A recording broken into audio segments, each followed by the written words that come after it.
Hi and welcome to Sterling Report. With the new year, the automotive industry kicks off 2017 with the North American International Auto Show. We had a chance to go down to one of the press previews and see the new line of vehicles and perhaps run into some important people. With exotic cars located throughout Cobo Hall's showroom floor, the Big Three were also well represented, with new resident of Sterling Heights, the Dodge Ram 1500, displayed proudly. Preparations are being made at the Sterling Heights assembly plant for the Ram as it replaces the Chrysler 200. The first of the new line of Dodge Ram pickup trucks is expected in dealerships in January of 2018. The Grand Cherokee, which will see production move to Warren, can also be viewed by visitors. Other makes and models of both Chrysler and its parent company, Fiat, were found at the auto show. The top vehicles from both Ford and its Lincoln line were displayed right at the front of the auto show floor. From Mustangs to heavy-duty trucks, such as the Ford Super Duty truck, which won Motor Trend's Truck of the Year. Ford continues its strong presence in the automotive industry. General Motors had all their brands polished up for the auto show. Cadillac, Buick, GMC, and Chevrolet had their top vehicles on the floor. Visitors have always stopped at the Corvettes and Camaros, but also people are remarking at the Generation 2 Chevy Volt, which won Motor Trend's Car of the Year. Sterling Heights Television wasn't alone in visiting the Big Three, as our cameras caught Vice President Joe Biden visiting Chrysler, Ford, and Chevy.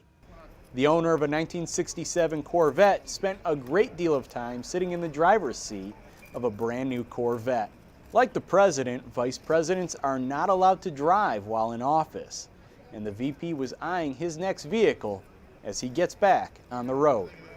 Racing simulators have been ever popular at the auto show, but that isn't the only advanced technology found there. Visitors to Cobo can venture down to the lower level and see a showroom dedicated to future technology. As you see before you, some of the technology is leading to autonomous vehicles. It is here where we caught up with County Executive Mark Hackle, who shared his thoughts on everything he saw at the auto show. We're starting to see a lot more of the synergies taking place, and I think a lot of that's been spelled out with just some of the most recent investments. From the Big Three, we have seen in Macomb County since 2010 alone about $8 billion of investment into Macomb County. That's just from the automotive. We're not talking about how that's been enhanced with the supply base and everything else that's gone on with it. So our recent stories, boy, you couldn't get more excited about the Sterling Heights assembly plant than the two recent billion-dollar investments that they put into that facility. Now bringing a Dodge Ram 1500, of which, by the way, I purchased one as a result of them bringing that to that facility. But then the backfill of the Warren plant, which Warren was concerned about, and we were obviously as a county in the region. Now to hear that, Fiat Chrysler Automobiles is going to go ahead and now bring in that Jeep Wagoneer and the Grand Wagoneer right there to that facility to build that as well. So another $500 million investment and about 1,000 jobs. So we're seeing a lot that's happening, but I got to tell you, all that investment in automotive really is a story to tell about what that will magnify in Macomb County with all the other organizations that tie into that or feed into that. The North American International Auto Show runs from now until January 22nd. For 34 years now, Jim Jacobs has presented through Macomb Community College and the Sterling Heights Regional Chamber of Commerce and Industry his economic forecast. This county is really well positioned to take advantage of the growth aspects of the industry for the next decade. The autonomous vehicles, the smart cars, the informatic systems, all of those areas are part of the research and development of the automobile. That increasingly, that's the part where the investments are going, that's the part that is the area where employment in high-skilled work is going to be found. That's the part that's more and more being centralized, not just in Southeast Michigan, but in Macomb County. The forecast was primarily a positive one for Michigan, with Macomb County leading the economic recovery the past 8 years, with manufacturing a key and major investment totaling $10 billion from the auto companies. A few concerns were brought up, With rising interest rates, the housing boom should slow down in 2017. Low rising tax assessments will continue to affect municipalities and schools. Important points. Many of you know the first one, that the Headley Amendment restricts any rise in property values to be recouped by local tax districts only to either 5% or the rate of inflation, whatever is lower. But in addition to that, what's important to know is that there is also a tax rollback that occurs. In other words, when property tax values go down, municipalities, school districts, etc., change actually the rate of taxation in order to account for that decline. And to use an example, and I'll use my own college as an example. In 2001, the operating millage for Macomb Community College raised $145.07 for every 100,000 taxable revenues. In 2016, we raised $141.74 for every $100,000 of taxable revenue. In other words, while the tax value of the property continued to rise, the actual revenues produced were lower because the rate was lower. So as a result, in our case, we received $9.6 million less in revenues from the property taxes than in 2008. More reasons for optimism is how people are choosing to spend their money, as two recreational opportunities which were considered successes in 2016 with Jimmy John's Field and the Sterling Heights Recreating Recreation Millage. Oh yeah, I mean, I think what Sterling Heights is the Millage is a great example. This was a community that maybe in the past only emphasized police and fire. You know, that was what the local community should do. And occasionally, you know, they give out the calendar and a few others. But now, in order for people to be attracted to Sterling Heights, as well as for younger people who live in that community to stay, bike paths, parks, recreation, access to the water, all sorts of things become very important. Yeah, that kind of view, I think, we'll start to see as important all over Macomb County. Finally, Mr. Jacobs looked back at his 34 years of service in providing the economic forecast. I mean, it's both changed but also remained the same, and that's what I think the dynamic that's most interesting. 34 years ago, manufacturing was the key part of the county. Today, manufacturing is still the key part of the economy, but it's a different kind of manufacturing.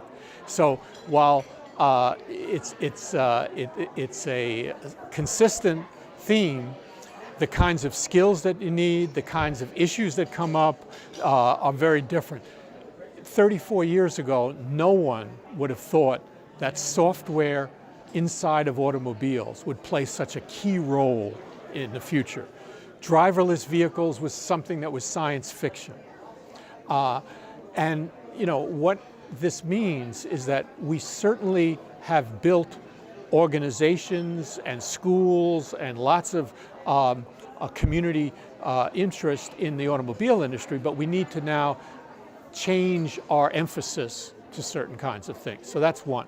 The second is that 34 years ago, this was a broad, middle-class community that was almost exclusively white, Caucasian. There were certainly ethnic groups within it, but people identified themselves as white. In the present, over the last 34 years, we've seen a growing diversity of this community to the point now where the future growth of the community is going to be probably people who don't look like what they did 34 years ago. Third, we had a kind of view 34 years ago that this county was somehow distinct and different than the rest of the area like Detroit. And that we made it a point of saying that we were going to be different. We didn't really have anything to do with that area. Today, our growth, our development, and our leadership plays a role all over the metropolitan area. The Sterling Heights Fire Department is constantly training to be prepared for any situation that may come before them. Recently, SHTV cameras were invited to be present as members of the fire department took part in their annual ice rescue training.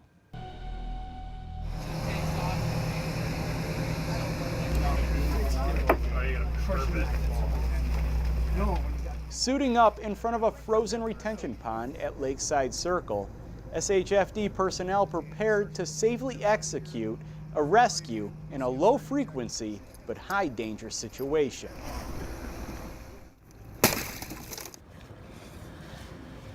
They're doing recovery of a person that has fallen through the water, so approaching the victim, gaining control of the victim, and actually removing them from the water.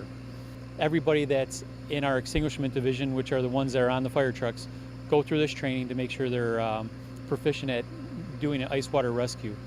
There's a lot of waterways in the city, there's a lot of ponds and retention basins, and a lot of people use them. So we want to be prepared to help them if they get into trouble. Part of what improves a victim's chances of survival through the use of these training exercises includes introducing new techniques and equipment.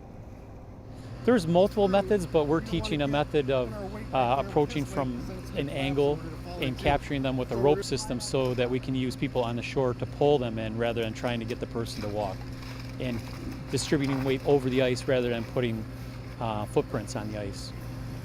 An important gear improvement the SHFD incorporated over the years is the use of ice awls, which keeps the sharp end of the pick shielded until pressure is applied, which is a big step over the improvised method the FD used to use. No ice awls like you use today. We had screwdrivers for that, and very limited training. So things have progressed a lot. We have suits throughout the city now for ice water rescue, and we also can use them in water rescue situations. No changes in gear this year, with the exception of some more ice awls that have been purchased. So now every ice suit has a set of the ice awls with it. And it takes time, equipment's expensive, and as we go through the budget process, we gain more equipment to disperse throughout the city and make sure everybody's prepared equally.